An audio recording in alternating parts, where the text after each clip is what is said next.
friends, it's Christy here with you on the My Favorite Things YouTube channel.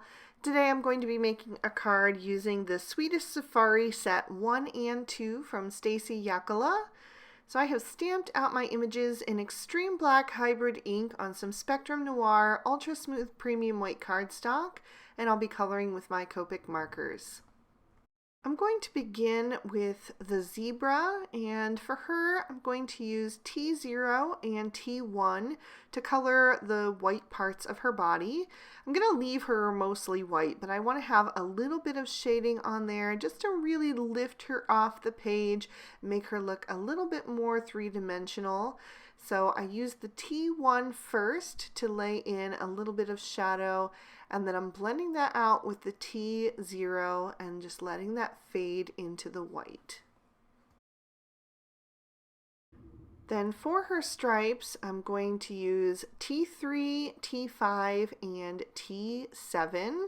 So I'm going to put the T7 on the outer edge of the body, or in the case of her face, I'm just putting it at the top and adding a little bit of depth, basically in the same areas that I added the shading on the body. So all of those little places where I had those little shadows, that's where I'm adding the T7, my darkest shade. Once I have those laid in, I will come in with the T5, which is going to be my midtone, and I'm going to just begin to blend those out. I want to save a little bit of room for that T3, so I'm just going to do about 2/3 of the area there. The exception is the area on her neck. Her head would be casting a shadow there, so there wouldn't be a whole lot of light getting through. So I only left a little smidge for a highlight on her throat there. So then I'll come in with that T3 and finish up those highlighted areas. And you can see that I'm using the very tip of my marker. I'm holding it almost straight up and down, and I'm holding it with a very light hand, just very little pressure, so I can get super thin little lines to color in those tiny little stripes. I'm also going to give her a dark muzzle, so I started with that T7 once again, and then I'm blending that out with the T5, and then I'll use the T3 down toward the end so that you can see all the little detail in the drawing. And for her hooves, I'm just using T7 and T5. For the insides of her ears, I went with a peachy combo. I used YR00 and YR01, but I decided it didn't quite look right to me, so I did add in a bit of R11 as well. I'm also going to give her a rosy cheek using the R11, and I'll bring in R000 to blend that out. I'm going to move over to the lion now, and I'm using YR20, YR21, and YR23. I wanted something that was a really nice kind of goldeny, with a little slight lean toward the browns, so I thought this combo would work perfect for that. I'm starting with the YR23 and laying in some shadow with that all around the outer edge of the face, and then also any place where it should go on the lower part of the body where one limb is kind of in front of another. And then I'm blending that out with the YR21 and saving a nice bit of area, especially on the face since it's a little bit upturned toward the light, for that highlight shade, which is the YR20. And then I'll fill in the rest of the area on the lower part of the body as well. I decided I wanted the bridge of the nose to be a bit darker, so I added some more of the YR23 and just blended out into the rest of the face. And then I used the YR23 to fill in the tail.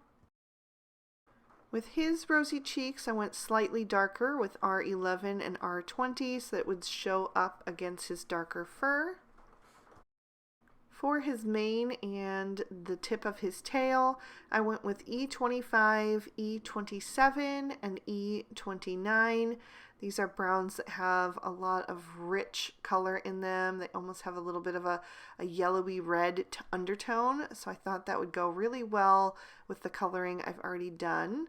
So I started with the E29 and laid in some shadow on the outer edge of his mane and also on the left side of his tail. And then I'm blending that out with the E27. Then I'll take the E25 and fill in all the rest of the area going right up to the edge of his face, and being really careful using the very tip of my marker once again, just so I stay in that area and don't get any of that darker brown in the golden part of his body. And then once that is all filled in, and the tail as well, I'm going to go back with each of those markers and just add some dot detail to make that mane look nice and fuzzy.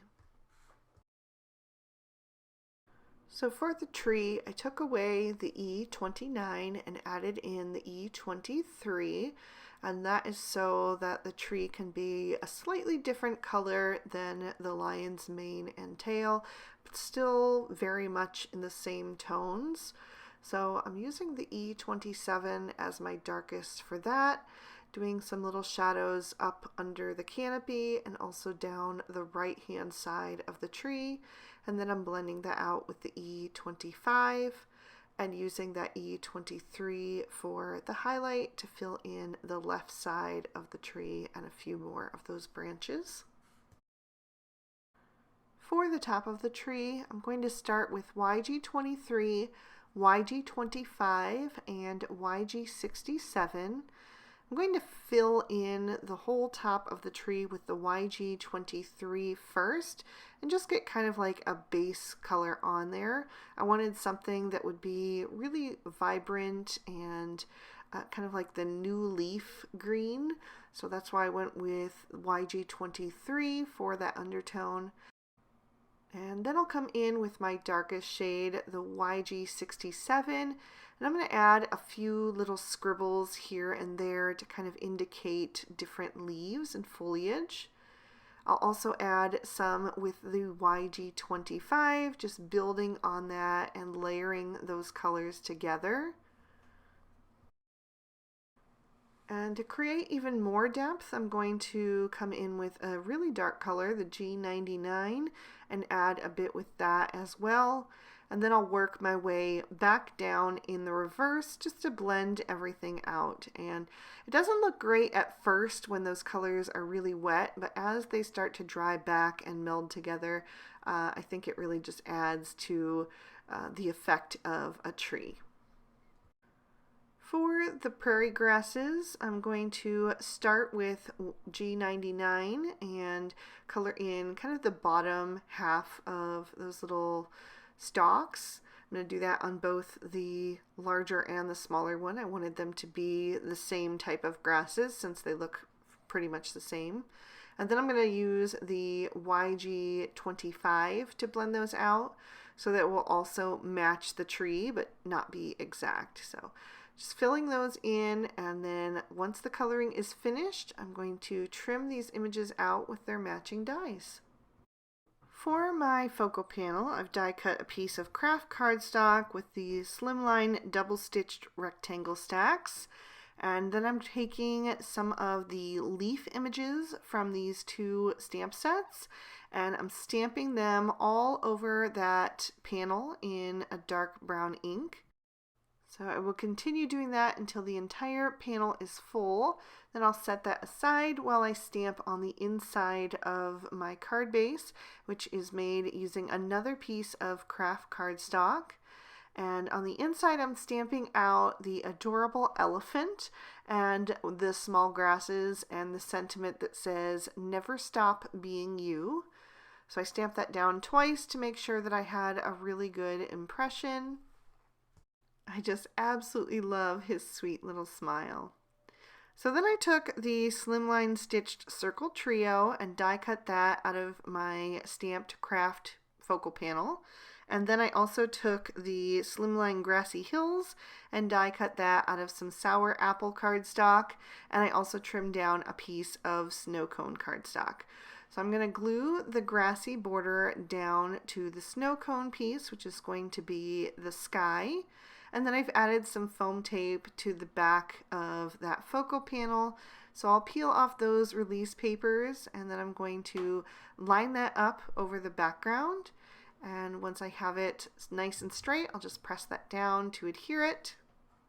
I'll add some more liquid glue to the back of that, and then I'm going to line that up on my card front and make sure that it's on there nice and straight and press that down into place.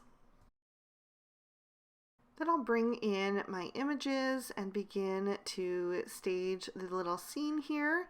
I've added some foam tape to the backs of the main images at the top, behind the heads for the critters, and behind the tree canopy for the tree.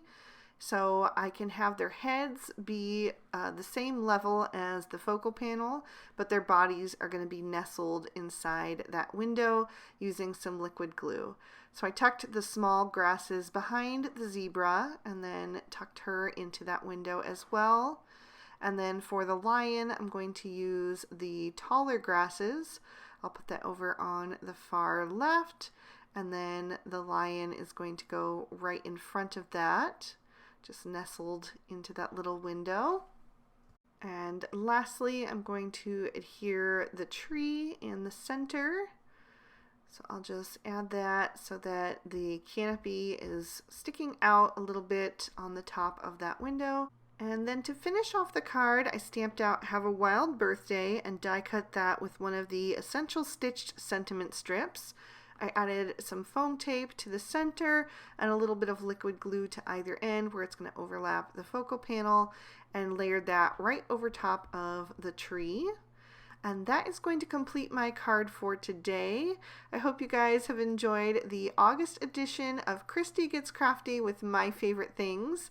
If you did, please be sure to give the video a thumbs up and leave me a comment down below. I love chatting with you guys. Subscribe to My Favorite Things for more inspiring videos just like these here on screen. Thanks so much for watching. Bye-bye.